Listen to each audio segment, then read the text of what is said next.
y pertenecemos a algo que se llama...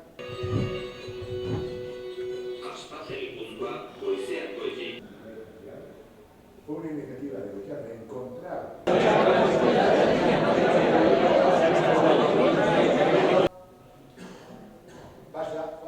Y cuando digo jóvenes estoy refiriéndome a que a mí me la cuelan porque al final esos mecanismos de defensa generan lo que se hace en Apanaba, entre otras cosas, ¿no? Este adecuado conociendo un poquito más a fondo la demencia, ¿vale? El programa personal fallece, pero hay demencias que pueden tener... Bueno, pues tiene usted un diagnóstico de deterioro para las familias y para las personas con demencia, ¿no? Algo le pasa a tu padre. Si aunque le diga buenos días, no sabe que soy yo la que le digo buenos días. Yo ahora me río.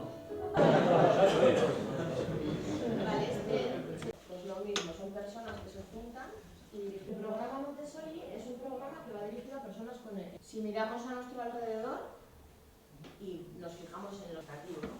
Una persona menor de 50 años con una demencia es como que